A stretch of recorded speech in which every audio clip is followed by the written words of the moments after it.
a instância da ONU que discutiu e negociou temas como a criação do Estado de Israel e a crise econômica de 2008 está, desde este mês de setembro, pela primeira vez na história sob o comando de uma mulher latino-americana, que terá como desafio levar à agenda das Nações Unidas questões tão urgentes quanto as crises de refugiados, a guerra comercial protagonizada pelos Estados Unidos e os acordos climáticos internacionais.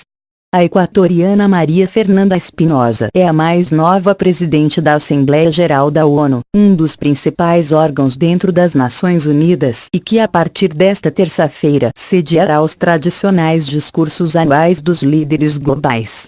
Entre as atribuições da presidente da Assembleia Geral estão chamar a atenção dos países para temas de impacto global e liderar discussões espinhosas que possam resultar em acordos, explicou à BBC News Brasil um diplomata brasileiro sob condição de anonimato. Espinosa deu entrevista à reportagem a partir de Nova York, sede da ONU, e citou a imigração como um dos temas mais preocupantes para sua gestão, que começou neste e vai até setembro de 2019.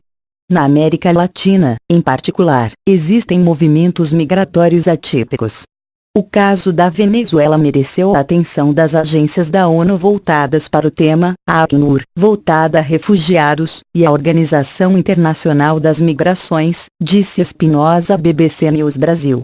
Suas outras prioridades, disse, incluem o meio ambiente e a desigualdade de gênero. Ex-chanceler e ex-ministra da Mobilidade Urbana do Equador, Espinosa, de 54 anos, disse que quer trabalhar para o empoderamento feminino. Em seus discursos, ela costuma combater o machismo e defender a igualdade de gênero nos postos de trabalho. Ela dedicou seu discurso, após ter sido eleita para a presidência da Assembleia, às mulheres que participam da política.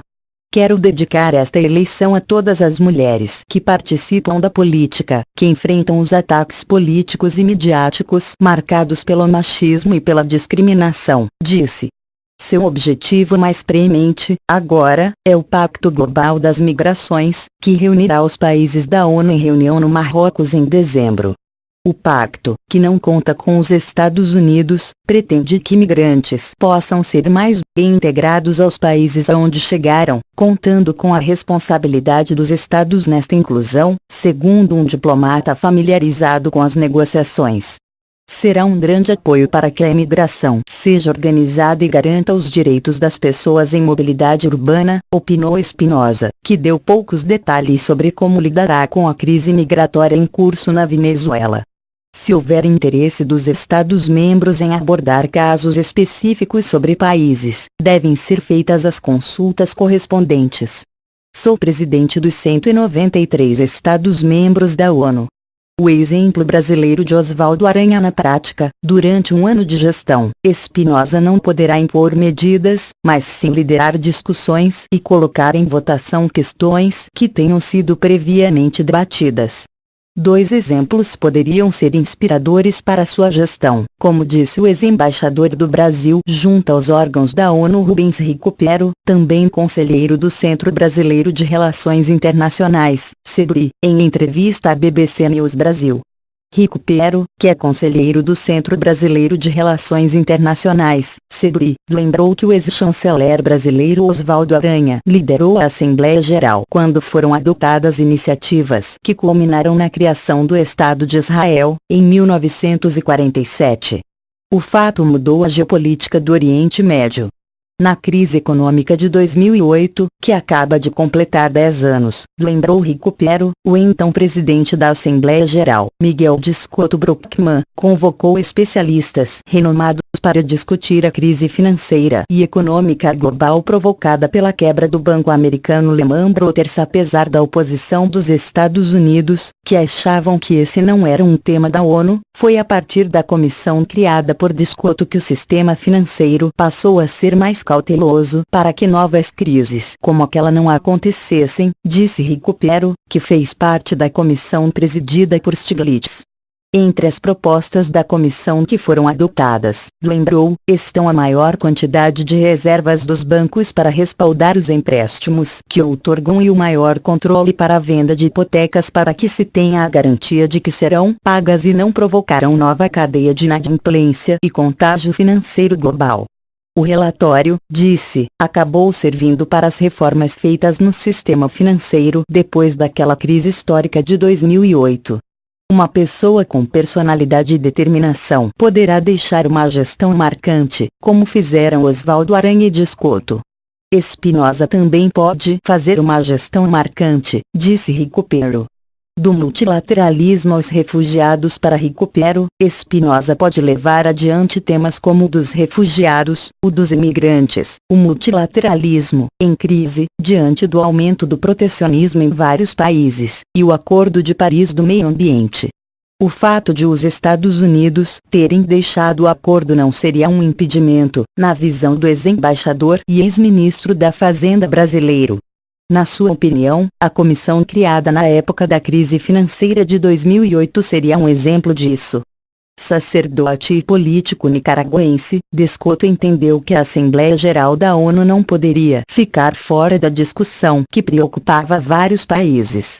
Normalmente, recordou Recupero, uma crise financeira não seria tema da Assembleia por já ser discutida pelo Fundo Monetário Internacional, Fundo Monetário Internacional. Mas as conclusões da comissão criada por Dias Couto, e que foi presidida pelo Prêmio Nobel de Economia Joseph Stiglitz, acabaram influenciando o debate sobre como futuras crises devem ser evitadas. Recupero disse que no mundo diplomático iniciativas podem ser combinadas pelo próprio líder da Assembleia Geral ou mais países. Ou seja, a presidente teria, na sua visão, poder para organizar, com diplomacia, que países realizem sugestões sobre debates específicos, como o caso da Venezuela.